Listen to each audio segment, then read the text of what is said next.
Get ready for transcription in 5, 4, 3, 2, 1, start. Sir, it is for the first time that this concept of integrated tribal development block has been introduced in the sixth five-year plan. It is known to this House and to everybody that the tribal people who live in the most underdeveloped and backward pockets of our country have been exploited for centuries. They have been exploited by the moneylenders. They were exploited by the foreigners who came to this country, and so they remained backward.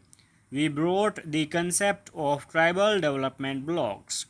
More than 500 tribal development blocks were there.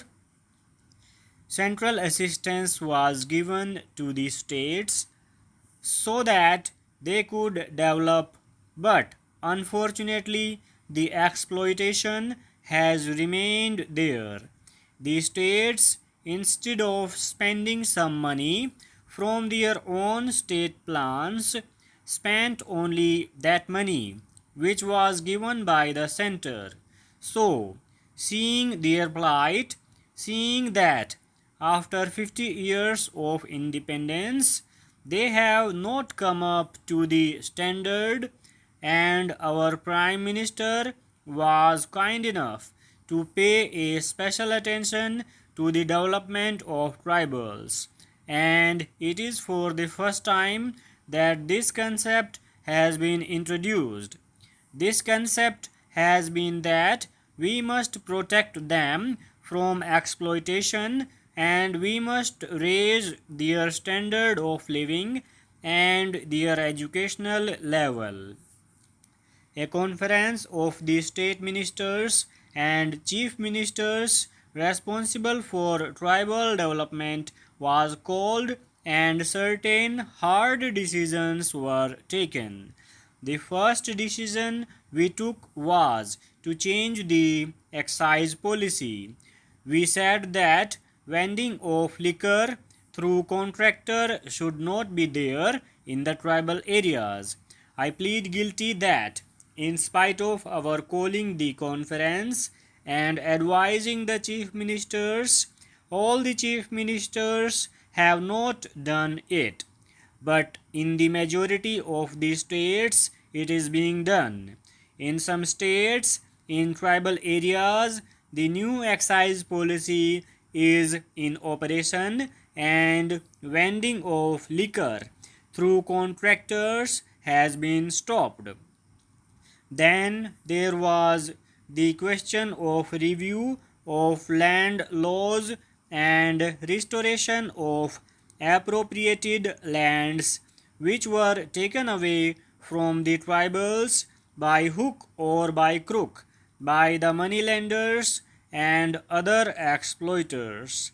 We brought some laws that these lands should be restored to the tribals.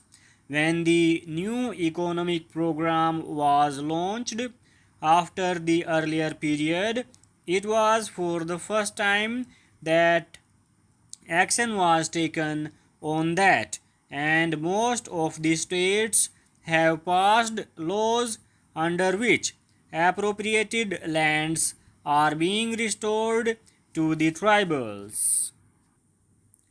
Sir, I also come from a forest area and I know how in my forest areas things are happening. It is the tribal who knows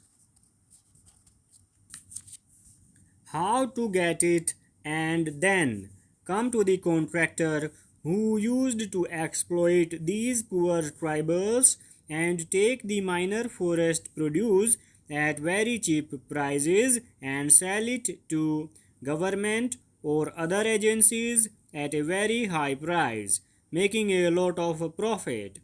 We have advised the state government that this should be put to an end. 2. That the cooperatives should purchase these minor forest produce from the tribals, or the state government itself should directly purchase these minor forest produce from the tribals, so that all the benefits can go to the tribals rather than going to the middleman.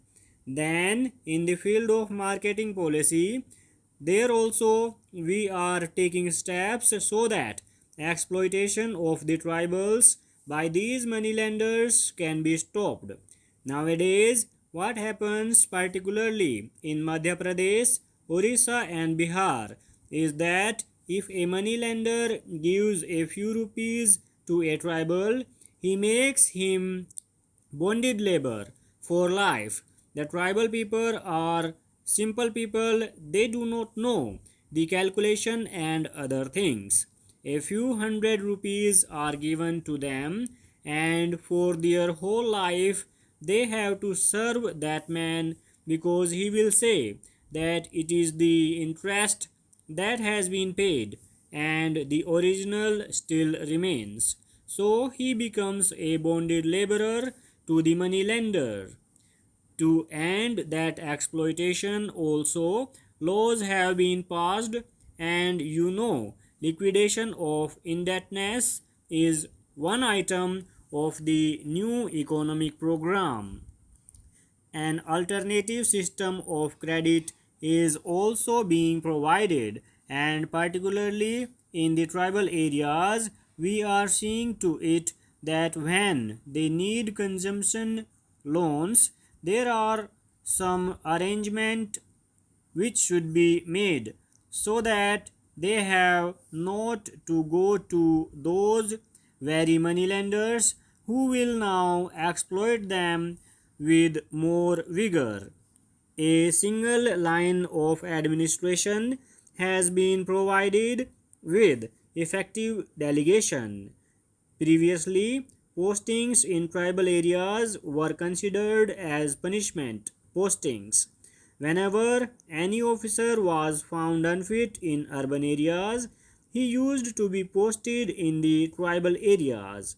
We have asked the state governments that this should be totally discarded, and only able and honest officers should be posted there. We have also told them that unless you make it more attractive, efficient officers may not be forthcoming to go and serve in the tribal areas.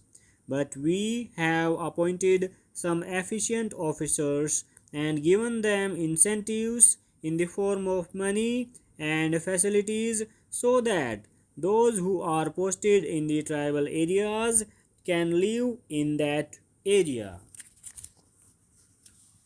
We may say that it was the responsibility of the finance ministry or the commerce and industry ministry, but the responsibility of the planning commission cannot entirely be disowned. This is something which I have in my mind, but I also know hundreds of things to which the Planning Commission diligently applies itself, watches, informs, and conveys its advice on many matters. It does so from day to day. What Professor Gadgil has said about the Planning Commission may be partly true, but not largely so. And regarding the kind of policies, it is a debatable ground. It may be that with some policies Professor Gadgil agrees and not with certain other policies. Therefore, when the Planning Commission aligns itself with certain policies of the government or helps the government to formulate policies in a certain manner, and if those policies somehow do not coincide with the viewpoint of a particular person, for him to say that the Planning Commission has succumbed or has subordinated its judgment is not a good and correct thing. It really is throwing doubt on the integrity of the Planning Commission.